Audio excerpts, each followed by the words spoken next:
I'm a little nervous right now. We have a couple of principals in the audience here. So I think just the tag there makes you feel a little nervous. And I'll try and avoid feeling that way during the course of the session. Any other opinion? I know, ma'am, you wanted to speak. Could you pass the mic, please? Yeah. I want to know, I want to give the best to my school. And so I want to know about the standard procedures. We are doing counseling, we are into it, but I just want to learn more and, give better to my students. And ma'am, if I may ask you, for how long have you had a counselor in your school? We are into a fifth year of school. Okay. And Okay. since 4 years, we have a counselor. So it's a new school. It's a Yeah, it's a new 5-year-old. school. It's a very young school, 4-year-old, and we are into the fifth year of the school. Ma'am, since you're here with us, why don't you also share? As ma'am said, even we are a very new school. How old, ma'am? Obviously, in the fifth year now, Okay. and this year we have started with counseling. And moreover, this smooth transition from school to college that IC3 offers, that is something which is very lucrative for us. And at the same time, yesterday I attended some of the sessions where they were talking about all those ethical aspects that should be there whenever you are preparing the LOC, or for that matter, to tap and know the talent of the student and accordingly provide them a platform where they can actually get what they want. So all these things are some of the things that we're looking at and would like to have some kind of hand holding from IC3. Thank you. Lovely. So, you mentioned about ethics and you mentioned Yes. about how, you want to make the transition for students easier and see how potentially the accreditation process could be, helpful in that. I'm going to turn it over to, maybe some audience from the, who are joining us virtually. I know we have Carol here, we have Anuja and Arsene.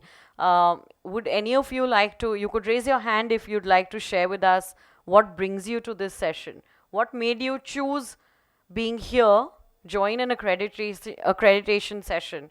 So Anuja, Carol, Arsene, I can see you in the virtual audience, and if any of you would like to share your experience, please unmute and share. Thank you, Anuja ma'am. I see you've unmuted. Yes, Amrita ma'am. Actually, good morning, everyone. Good morning, Amrita. Good morning. Yeah, I just wanted to learn what are the more effective way to get connected with the students and how approachable we can be when we are connected with the students from grade 9 to 12. Okay. So I want to learn all those, techniques from this session. Yeah. So that the mostly is that the how well the students can what you call feel that they are getting the maximum after interacting with all the counselors. So that is what I want to learn. All right. Thank you, Anuja, for sharing. So you're talking about how to be um, accessible, approachable, and the best way to be able to stay connected with students. And you want to probably see how the accreditation process that we are going to share with you may help you achieve that goal. Yes. Thank Yes, you. thank Laura, I see you also in the virtual audience. Would you like to share what brings you to this session? And maybe you could share if you're a Good morning. counselor or a university representative or a school leader. Sure, thanks. I'm kind of here in a couple roles. I'm a university advisor at a school in Somaliland, a school with an emphasis on developing leaders for the country, and with a school population that is almost entirely very high need financially. Apologies for not sharing video, but my signal is not reliable here. I'm also joining on behalf of the Halley Access Network, which I know Arsene is a faithful member of as well, and can tell us more about Halley if he hasn't already. Thanks. Thank you. So, you bring in another context of schools with high financial need, and probably going through the accreditation is something that will bring better standards of counseling to your school, which can help meet the needs, the needs of the students, the so-called or very crudely called consumers in that sense of the process. Okay, so I think your opinion here was really helpful. If we can have the slides on now. I can, that gives me context to be able to start with all of you here. So basically, I want to, first talk about uh, why why we thought of the accreditation. Okay. Um, the only reason we thought of accreditation was because if you look at the work of the IC3 Institute, what they're first doing is providing training to counselors that we've been doing since 2018, right? And IC3 movement as a whole is trying to sensitize on the need of counseling. And we thought now the time has come to recognize schools which are doing a really good job or are, following a process which is suitable for, their students. So it was really with that purpose, and also with the purpose to standardize, with the, in schools, you can benchmark your school against another school if they're both of the same curriculum. You can say, okay, our school average is this much, their school average is this much, our student to teacher ratio is X, theirs is Y. There are a lot of standard parameters on which schools can, learn from each other by benchmarking themselves, really. And the other, but what do you do in the space of counseling? Because something like counseling is sort of, drawn from your parent community, is drawn from your student aspirations, is dependent on where you're located. Students who are in Hyderabad apply for very different kind of courses versus students in Mumbai, let's say. So how do you, is it just because an X school is getting a lot of, lot of Ivy leagues and the other is not getting, is that really the way to benchmark? So we really wanted to come, but your context may be so different that that's not a true benchmark in the real sense of it. So we wanted to come up with a process that, a standardized process where we've listed some, the steps as well as aspects that we are going to, assess on. And the way we are going about it is that there are recommendations and commendations for each section. So it's a reflective exercise and it's a holistic review, and which lets me get into the presentation, move further in the presentation. So we first talk about what it is. We then talk about who can apply. Why should a school get accredited? What is the process? What are we really assessing? So what are the standards for accreditation? What are the levels of accreditation? And what could it mean for your school? So it is, as I said, recognition of career and college counseling offices in schools. And when I talk about, recognition, when we talk about encouragement of best practices or best support, levels of support for students, we are really talking about what we started with at the opening ceremony yesterday, to share that we are really trying to build competence in schools, not competition in schools. It is peer reviewed. Again, it's not some authority figure coming and telling you what to do and what not to do. It is peer evaluated, peer reviewed, and peer recognized. I think we learn the most from people who are in the same roles across, rather than someone coming who has no context of schools or an appreciation of the region. So I think we really take pride in introducing accreditation as a peer reviewed process, and that for us is a very critical part of the ideology of the accreditation. Who can apply? A K-12 school, or in Mumbai a lot of schools may be junior colleges, so offering grade 11 and 12 with an active career in college counseling office and with a full-time counselor on their payroll. So this is the eligibility. Yeah. Yes. Can you use the mic and wait for the mic to come to you? Yeah.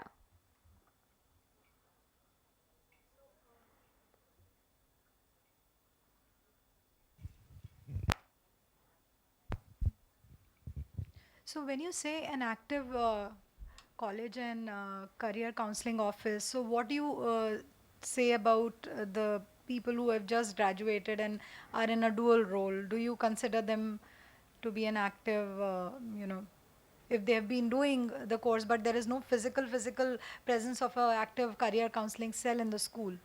So do you also consider that? I think so. We'll see what work you're doing. though one of the standards is an infrastructure, but like I said, the way this assessment happens is that it's a dynamic process. So we do contextualize information. You know, someone may be doing really good work without actually an office. Okay, so that's not the most important criteria in the evaluation.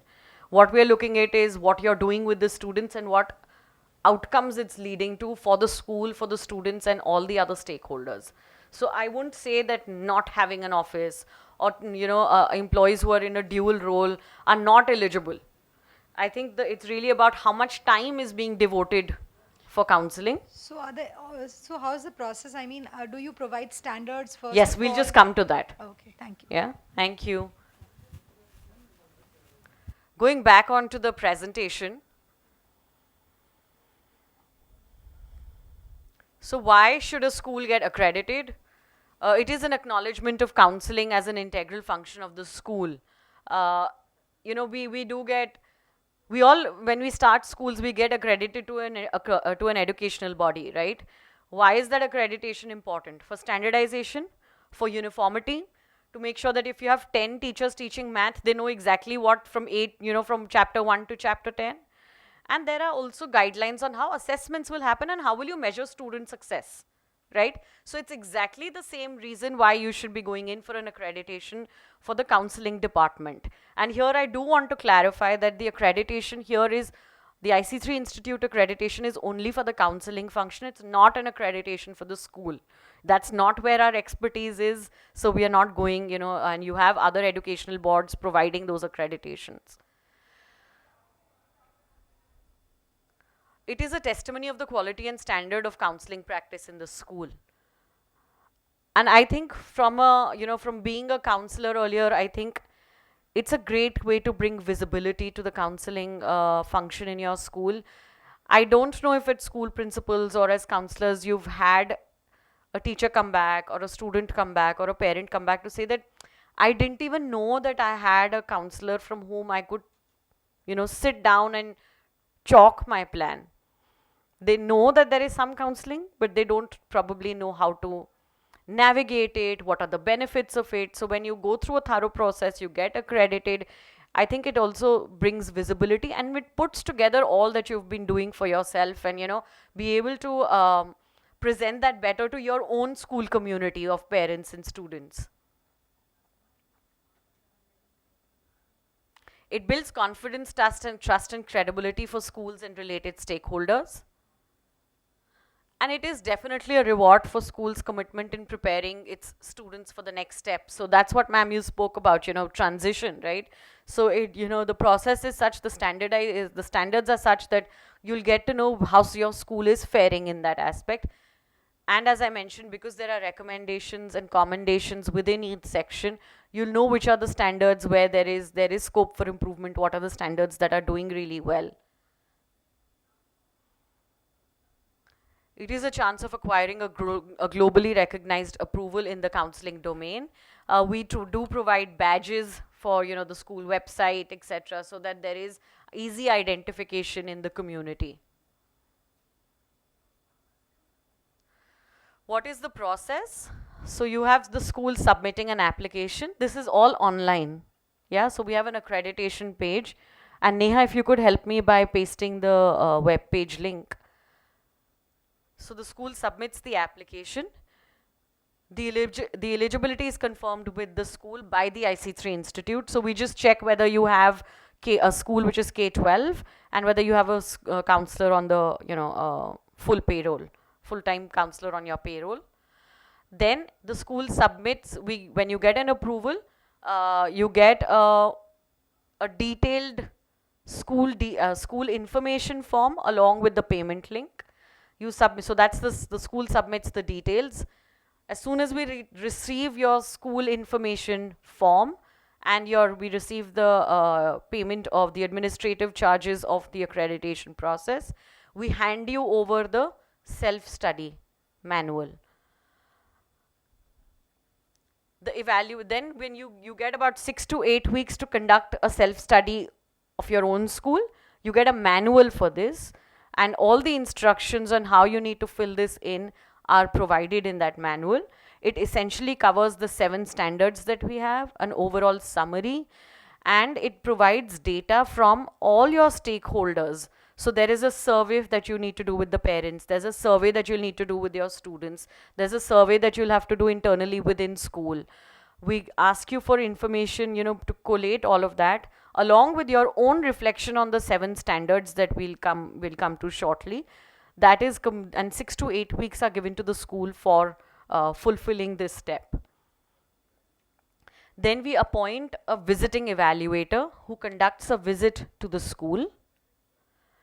This evaluator will get the same manual that was given to the school for self-study. It will have the same criteria, and now the visiting evaluator will fill this in as per their observations.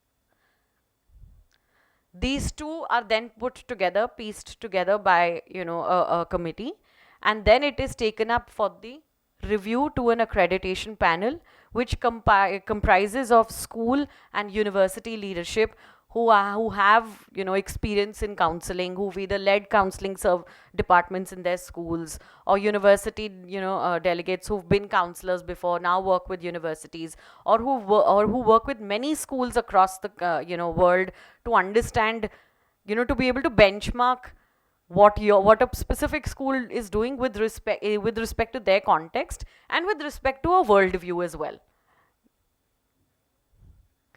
Finally, after all of this, the accreditation status comes through. If you go on to the website for more details, we also have the time that each step is allotted mentioned. So the whole process could take 4 to 6 months. Yes, we could pause for questions. Please, if you could wait for the mic. Number one, what are the financials involved in this? And number two, a school who's just sent the first 12 standard batch out, are those schools eligible for accreditation? Okay, so you're asking the administrative fee. That's your first question. That's $480. And this is your accreditation status will be valid for 3 years. Okay, that's the answer to your first question. Second is, if you've just had your first batch graduate from school, you want to know whether you're ready for the accreditation and is it the right stage. I would definitely say that you're at a stage where so we are not looking only at college placements or the outcomes. We are really talking about the process and how it's happening. You already have now grade 9, 10, 11. So everything is 8. We are even looking at middle school engagement, even so every component. So now, I'm glad you asked this question, because then sometimes in some schools there is 1 counselor, in some schools there may be 3 counselors, right? So the standards that you'll be able to meet will be very different from another school. Or if there are fewer number of students in one school versus many more students in another school, so what I'm trying to say is it's dynamic. The intent is only to build competence. The intent is only to raise the bar. And the intent is to be able to do this so that you get enough time to say, okay, these are the, recommendations I've got from the institute. And this has gone through a visiting evaluator who's experienced. This has gone through an accreditation panelist set of people whose view is much broader than just my school. Because I think often in school, you're just benchmarking yourself with what happened last year to this year. And it's not easy to really get into details of conversations of counseling with many, many other schools and other regions and gain from that experience. So I would say it's a really good time, because you've had just 1 batch. There is so much more that you potentially can do, and also figure out, sometimes what you want to do, but it's an accreditation process that can help you pinpoint how you can do that. Yes, so that whole reflection, analyzing and improvement can come through an accreditation, right? Like you do with your educational boards as well, right? You plan for that before even the class comes in, right? So it helps you in the preparedness, in the readiness, in the preparedness, and maybe also establishing long-term and short-term goals. So I would strongly, say that it's something that, I'm glad that you're being proactive and taking this, forward with the school, and also brings in an important element of support from leadership, which again is one of the standards, and I come back to that. Any questions from the virtual audience? I'm happy to take those. Okay, please raise your hands to all of you who've joined us virtually, and we'll pause there to take your question. Moving on. So what are the standards of accreditation? There's infrastructure. There is staff. So who do you have? Who's doing counseling? How many people are, involved? What is their training? What is the leadership and management support? What are the resources being used? What are the documentations that are being followed in documentation process being followed in schools? Is there a counseling curriculum or activities? How are they being conducted? With what grades? What is the purpose? And what are the partnerships and associations of the schools? So these are essentially our 7 standards that we are looking into. And again, here I want to draw attention to the fact that it's not like if you don't have an office, you're not eligible. You don't have an office for a reason. Right? So, and also infrastructure here is probably one of the, out of the 7 standards, the one that will have lesser weightage. Because this is impacted by school budgets, by which city the school is in, and so many other things. What is not controlled is, what is the training of the counselor? How's the counselor keeping herself or himself up to date? How are they reaching out to students? So we want to, and all of those factors govern student outcomes and the process much more than having a physical office or not having one. We have 3 levels of accreditation, starting with grade A, A+, and A++. So it is based on a quantitative evaluation of standards of accreditation, with grade A++ being the highest. These levels, after you will get a detailed report on completion of the accreditation process. If you feel that you have worked on the recommendations, you can apply for a re-evaluation after 6 months for a higher standard of eval. It's a reduced fee.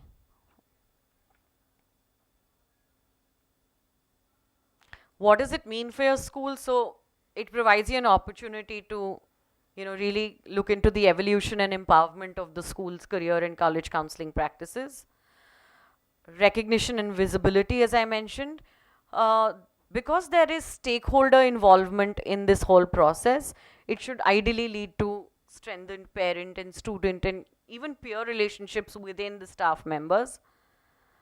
Access to the IC3's global network and resources, and a representative of the commitment of the student body beyond academics. I think this is what a lot of parents are looking for, that you're invested in the process, and something like an accreditation coming through really provides visibility, access, and acknowledgement from the larger community of the school, whether it is parents, whether it is potential parents, whether it is other schools around. So visibility and recognition, I think, is an important part of the accreditation process, and a desired outcome of the accreditation process as well. I just want to pause here and take the comments from our audience here with in person who are here. What would be your motivation if you were to look at accreditation? Would it be something like recognition? Would it be looking at areas of improvement? I know we have Shiliditya sir who's.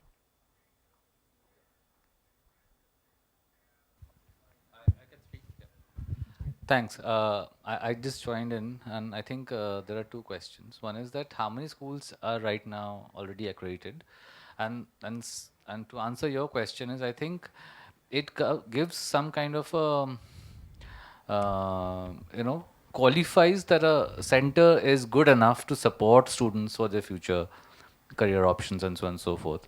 I think that is the reason why me and my school would like to go for. because that is what is, and it also helps us to maintain that level of commitment of providing students with some navigation systems, right, which we all hear about. So that's the reason why it is very important. I think it's being it's being hit hard.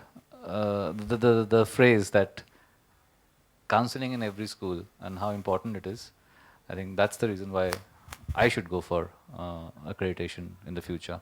I've just begun the office in school, so I would look at another 1 or 2 years for it to come to that stage, and therefore accreditation is important for my school. Thank you for sharing. So I'll answer your first question. We've had our first school accredited earlier this month. That's the Hyderabad Public School, Begumpet. We have about 10, 11 schools in the pipeline at different stages of the accreditation. And I do know that we have some applications after yesterday. So I haven't had the chance to look at that, but I do know that we've had some applications there. And also to your second point, where it, so for me as a counselor who's worked in a school, I think it just, even if you're there, it brings in the desired visibility. Like even if you're there, you have students coming in, etc. But I think even after being in a school where counseling's existed for many years, you'll still hear one odd parent, two odd students saying, "Oh, really?"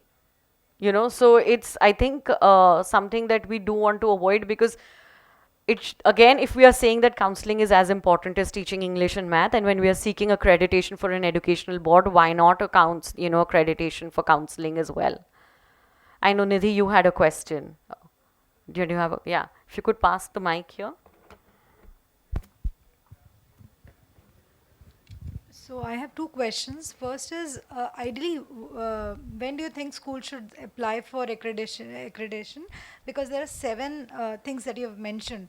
So ideally, the school which has just started, if you can show that slide, please. Can we go back to the slides, please? Okay. So the school that has just started, or maybe starting, should then wait for some of these things to happen and then apply for it? I won't go by the standards. I would go by the school's readiness. There's a lot of documentation. I would also ask you to reflect on what is your purpose for thinking of an evaluation. Are you looking at, okay, I've done this much so far. Let me see, I want to know what happens or what all is happening and therefore go in for this accreditation process. Or I want to give myself more time and see that, okay, maybe 2-3 years, experiment, see, like if, maybe right now my students are only going to 2 destinations, see another 2-3-4 destinations, how am I, doing, and then apply. Or is it a very large school where a lot of stakeholders need to be brought together, and therefore an accreditation process will facilitate that, will make way for that. So you need to know why are you thinking about accreditation? And we could, take this conversation forward by saying, this is what I'm thinking. Do you think it will help in XYZ? And this is what I'm ready with. This is what I'm not ready with. Because the self-study step that we have, so if I go back to the slides, you've seen the standards. If you now see the process, actually, it is a lengthy process. You have an application, the application gets approved, you give us school information. So we ask you things like, when did you start? How many students do you have in each grade? What is your student-teacher ratio? What is the curriculum that you're following? What are some of the extracurriculars that you offer? The school details form is what helps us establish the context, which then helps us to look at what you've given us in self-study. When you say that I am the only counselor and I have 7 sections versus we are a team of 4 counselors and we have 4 sections in each school.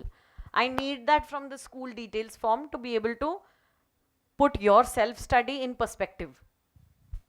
Okay, another question is that if the school doesn't qualify in the first round, now does IC3 handhold, or does it provide that support for the school to come up to that level? Yes, so as I mentioned, at the end of the accreditation process, you get a detailed report from the school.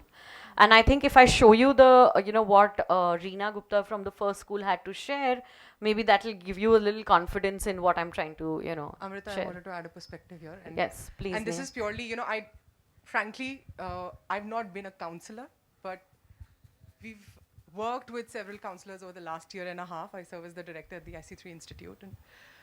And the one question that we're all asking is that, okay, I'm a new counselor, or the counseling department itself is very new in the school. So should we consider this at all? And let me tell you from the number of counselors that we have met and worked with in the one-year flagship program, there are counselors who've been in schools for 10 years, 12 years. The departments are functioning really well. But let me tell you, I mean, we can't name any schools here, but there are schools that are primarily only focusing on student applications to university. For the last so many years. So do they qualify for accreditation? We don't know. Are they following the processes that really define, a sound counseling process? We don't know. Then there are counselors which are very new, have probably spent a year in the program, have gone through that rigorous process of what documentation is, what resources are required, how to really draft a curriculum. I would actually qualify them as much prepared to apply for accreditation because they know the end-to-end process of it. In that just 1 year, they may be very new, but they've been acquainted, right? So I don't think there's a one-size-fits-all approach to it. The self-study itself is a very rigorous process. It's a way of self-appraisal, really allows you to reflect on various practices across grades, and can really have the kind of takeaways that probably in 5 or 10 years of functioning you may not have evaluated so far. So that would be my 2 cents. And what level do you, from what level do you start assessing? Is it middle school or is it junior school? How do you do that? Okay, so I am glad you bring that up because, like I began, I said it's a holistic review. So if you're the only counselor, okay, and you have 100 plus in each grade, I don't know how much bandwidth you have to go to middle school or go to all of that, right? So the perspective of the school is taken. There is interaction with school leadership. There is interaction with the counselor. There is interaction with parents, students, etc. And all that is put together. And I repeat by saying that the whole sole purpose is to build competence and capacity in the school. It's not a selection rejection process. That's not what we are set out for. We just want to make sure that now that counseling has started coming to schools with the mission of IC3 over the last 3-4 years, how are we faring? We are trying to now get to the next stage to assess the implementation of this, right? So I wouldn't be able to give you a very accurate answer on that, but there is, that's the purpose really.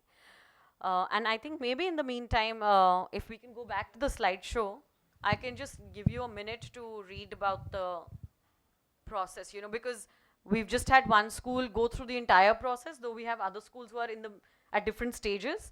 But maybe that will, help you understand where I am. Yes. Do you want? Okay. So, yeah, I understand that schools can be accredited at different times, but if I have to prepare myself to get accredited, is there any kind of documents or something that we read available which we can look at and then see, okay, if we are doing accordingly or not? Is that available online or something of that kind? Yeah, so we have on our website, we have a web page for accreditation, which lists the entire process and the standards of accreditation and what is expected at each stage. Okay. Fine. So that's fine then. That's a good start. Yeah. But sure. we do have, because it's new, Yeah. we do have schools writing in to ask maybe a little more detail about step 2, a little more about step 4.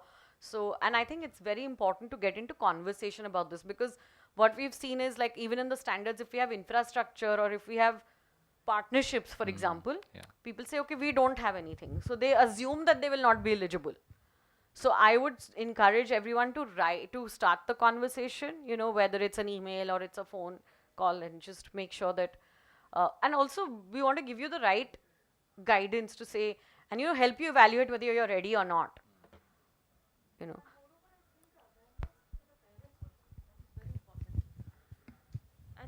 in fact, when we talk to parents, that awareness, especially in a city like Ahmedabad, I find that sorely missing, you know. It is just getting a degree from any college outside India and then coming back and going back to the business of their parent. So, what we are actually looking at, what you said, is building up that competency. That is something which even the other stakeholder and the most important stakeholder, that is the parent, should be aware of. So, that also should be taken into consideration. That is what I feel. Yeah, I think getting parents on board is a very important aspect. And in fact, if I go back on the slide, these were some of the 3 recommendations that came from the report after the accreditation process, and their counselors were already sort of seeking some guidance or give some recommendations on mentors in the region who could help in executing these. So we were talking about a curriculum. There are lots of activities that may be happening. How can you put that together as a curriculum? What does a curriculum mean? When you teach a subject, when you teach English, when you do phonetics first, then you go to 3-letter words, then you go to more complicated words, right? So if you're talking about a counseling curriculum, it can't be, okay, X university came, I got them to do this session. How does that fit into the whole piece? Is it adding, are your students ready for that level of knowledge? Do they have some background of that? Does it add on? And how do you think that why do you think this is the right thing to do at this grade? Okay, so it's really about thinking about that and putting it together as a curriculum. Now, if you look at something, and this helps me, explain to you why it's important, because you may be doing counseling for 5 years, or you may have just started, right? So sometimes when you start, it's so overwhelming that you try and put together everything or anything that's coming your way. Okay, not realizing whether it's helping students move from confusion to clarity, or is it still leaving them in the same place and feeling overwhelmed. Hence the involvement of students in the process as well of accreditation. Neha, you want? We have a question. Okay, from the audience? Yeah. So okay. it's from Abhinav Tukral. He asks, what about the budget schools serving middle income or rural areas that cannot meet the counselor per section ratio? Yeah, so Abhinav, I've mentioned this before also. I think we are really looking at contextualizing. Most schools are beginning with counseling, have one counselor for their entire senior school. There are a lot of people who are, dealing with this, and we want to then therefore mention, how the accreditation process may help you ideate with a team or with people around to maximize the outcomes even with one human resource or with more, and also maybe what kind of awareness activities that can be done by one person, which can have a far-reaching impact or a quicker impact than trying to maybe get into class. So if you have 10 sections, we have one person, maybe going to each class is something that's not possible. Can you potentially start a newsletter or something in the school magazine, or something like that? So I think there's a lot of scope and room for conversation to learn from this process, and that is the sole objective. And that's another reason why we have 3 levels of accreditation. It's not a simple just one sort of fits all kind of a accreditation status that we are giving. We are also trying to see that are you maximizing, and when we say maximizing, we are not only looking at outcomes, we are also looking at the process that you're using and whether that process makes it, yesterday we spoke about evaluating school success of counseling. Is it making it stress-free or stressful for everyone involved? I think that's an important, and these standards can help us, these 7 standards can help us put that together for you, So here is the testimonial. I don't think it's fairly, you can all read this and ask me questions about it if you'd like to, and we could take it on from there. Also, I want to mention that the accreditation applications are open through the year. We don't follow a cycle, but there is a timeline. So each step has a certain timeline attached to it, which again, more information can be shared about that with interested schools. Yes, sir, you had a question. If the school is falling short of certain indicators, parameters, and we get the report. Now, does the report has like areas to improve, or matters to be addressed. So how does the report looks like? I mean, Okay, so we have two manuals. There is a self-study manual within which you'll have each standard. Within each standard, so let me take staff for example, you'll have certain quantitative measures. So there'll be 7-8 criterias within staff. You will rate yourself on a scale of 1 to 10 on those 7 parameters within a standard.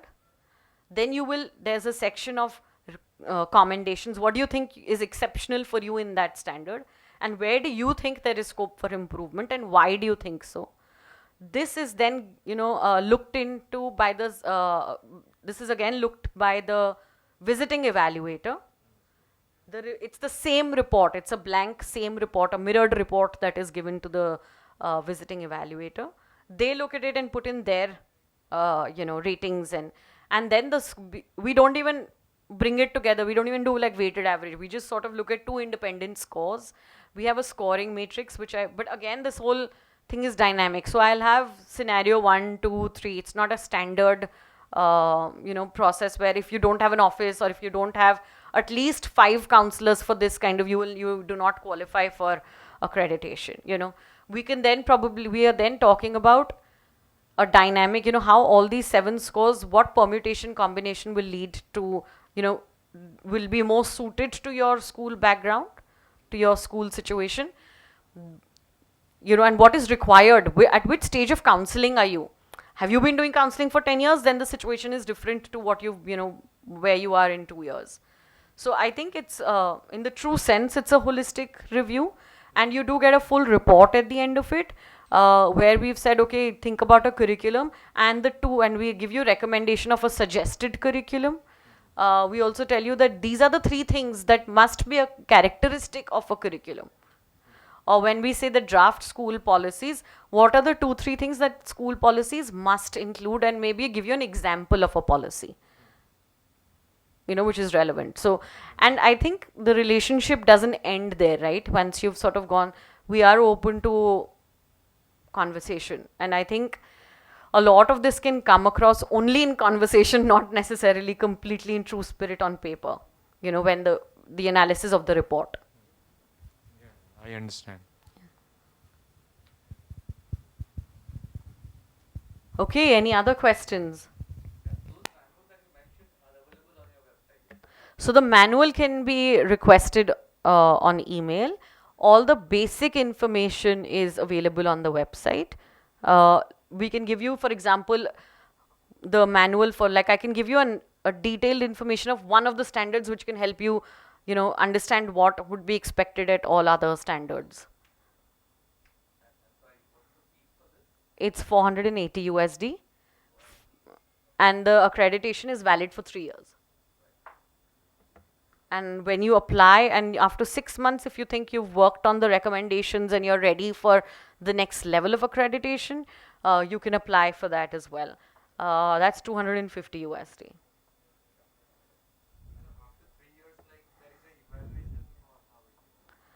Yeah, so the process starts again. Because we have to make sure that, the standards are being maintained. So, and then we need the first report to be able to see this next, accreditation potential.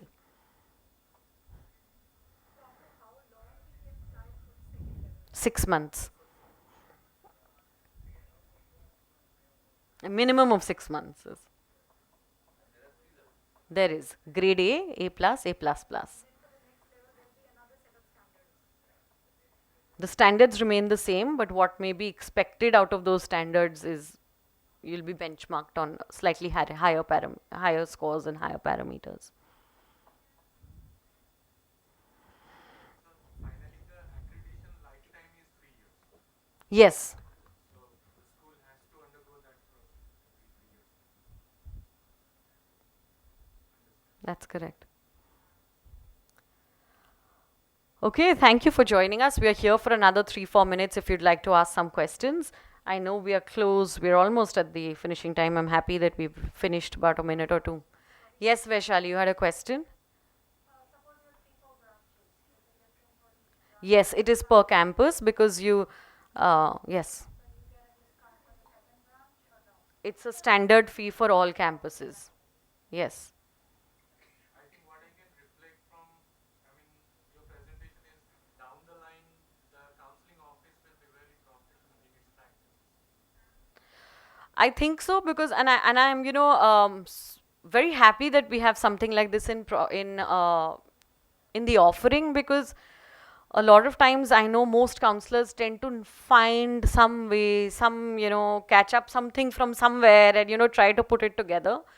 So because this is what we are trying to do at the IC3 Institute and the IC3 movement, I don't think it should stop at just training. It should also meet the other end of implementation and see where all, because the insights we can get from there can also help train in the first go back. It's very cyclical. It's linked to, each step is linked to the other.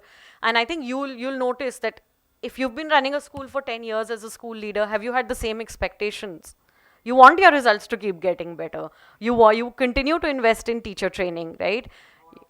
It's always a process, right? Are we talking about is the counseling process helping you identify the high potential students at an earlier stage? I think for me, that's, as a counselor, for me, that's an important benchmark to also see ourselves, to measure ourselves as counselors on, you know.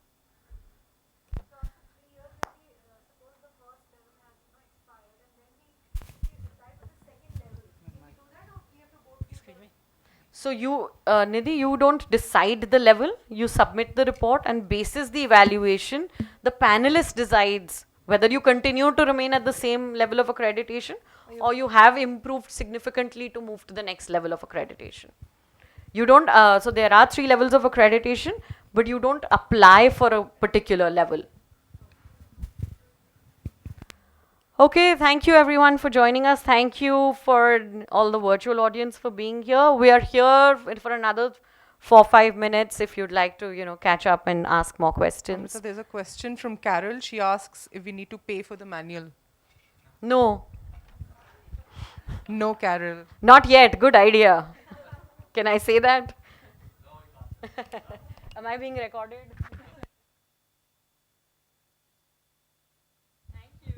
Thank you, everybody.